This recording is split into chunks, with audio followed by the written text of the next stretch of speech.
C'est l'histoire d'une résistance à la torture morale suprême, quoi. Sais-tu pourquoi tu es là?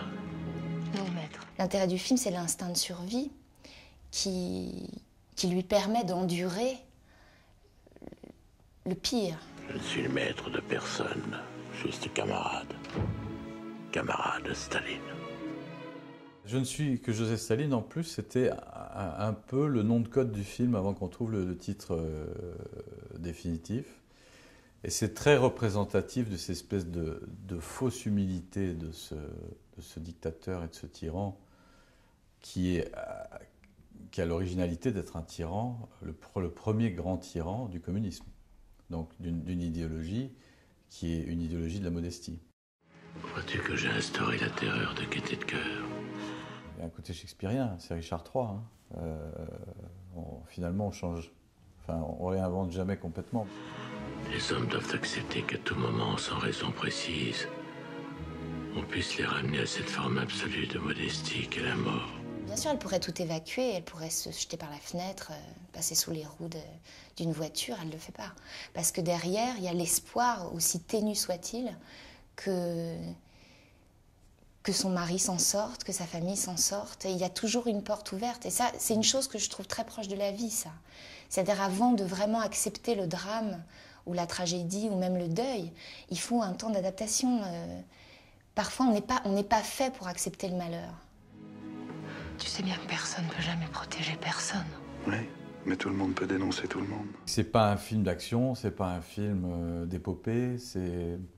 Donc, comme dans beaucoup de films où il y a des huis clos, finalement, on n'est jamais très loin du théâtre. Sachant que on a un avantage énorme par rapport au théâtre, c'est qu'on n'a pas besoin d'élever la voix. Et justement, sur la voix, on a beaucoup travaillé, parce que moi, j'avais trouvé que dans Lady Chatterley, Marina avait une voix un peu haute par rapport à son physique. Et donc, je lui ai demandé de travailler pour la baisser, ce qu'elle a fait très très bien. Pour lui donner plus ce côté russe, de femme russe. Ça allait dans le sens de ce que moi je cherchais à faire aussi, pour me sentir légitime dans un personnage comme celui-là, c'est-à-dire de gommer tout ce qui est un peu chantant, joyeux et parisien. Vous voyez ce que je veux dire? Oui. Tu peux nous suivre? Ça parle d'une époque aussi, une espèce de neutralité, c'est-à-dire que tout le monde parle un peu de la même manière, tout le monde s'habille un peu de la même manière. C'est la négation progressive de l'individu et de tout ce qui fait que son caractère est visible ou s'entend. Non, il fallait que tout soit comme ça pour parler comme ça d'un conditionnement.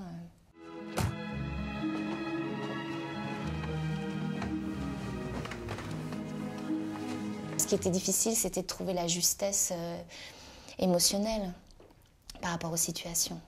Et surtout que ce soit... et surtout la retenue. C'est-à-dire que à l'intérieur, on puisse sentir les va-et-vient intérieurs de la terreur, de la colère, de la rage, de l'abattement et tout ça. Et en même temps que face à lui, elle ne peut pas l'exprimer. Parce que si elle fait ça, d'abord, elle tend un bâton pour se faire battre. En plus, donc toute cette espèce de monde intérieur qui devait affleurer, quoi, mais pas sortir. Et par moments, je rentrais en bouillonnement. C'était vraiment... C'était un des rôles les plus éprouvants que j'ai eu à jouer, vraiment. J'attire ton attention sur le fait que personne ne doit être au courant.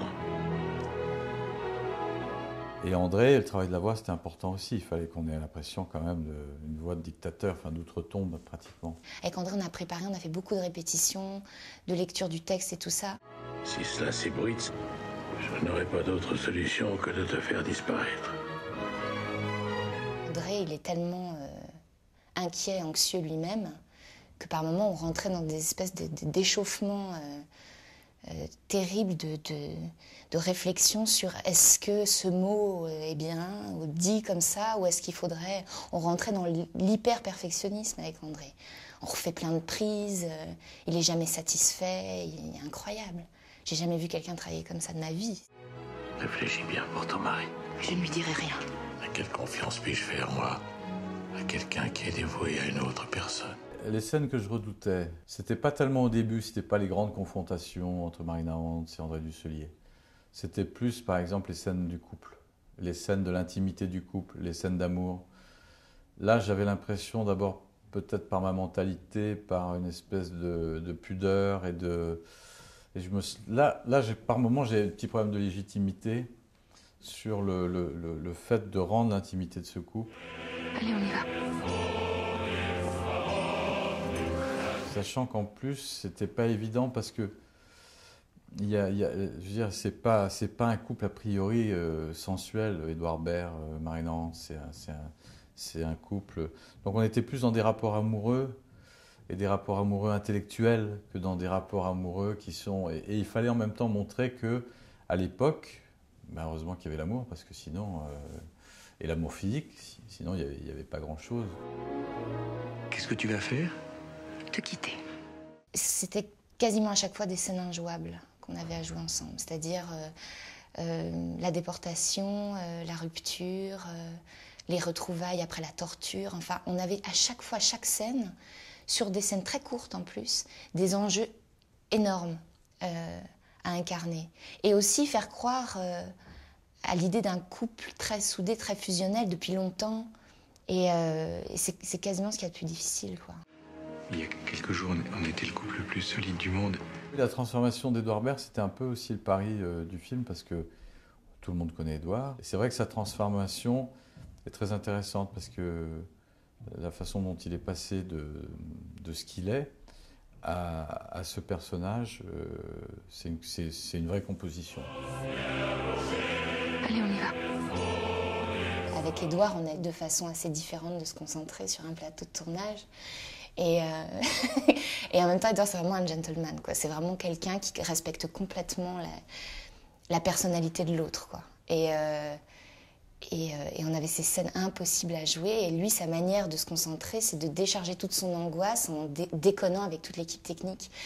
Et il est tellement drôle, si vous voulez, que par moments, c'est 40 personnes qui se mettent à hurler de rire sur un plateau, 5 minutes avant de commencer une scène de larmes Et donc on avait trouvé une espèce de petit rituel où lui, je le laissais dans le décor, moi je partais assez loin et je demandais à un assistant, je disais, tu viens me chercher.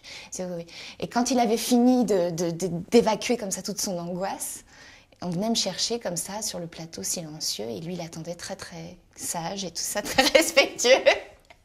Et de temps en temps je lui donnais un petit coup de coude, je disais, arrête s'il te plaît, je peux pas. Parce que j'avais envie de rire, c'est l'horreur, quoi. Pour moi, c'est tension, émotion, pudeur.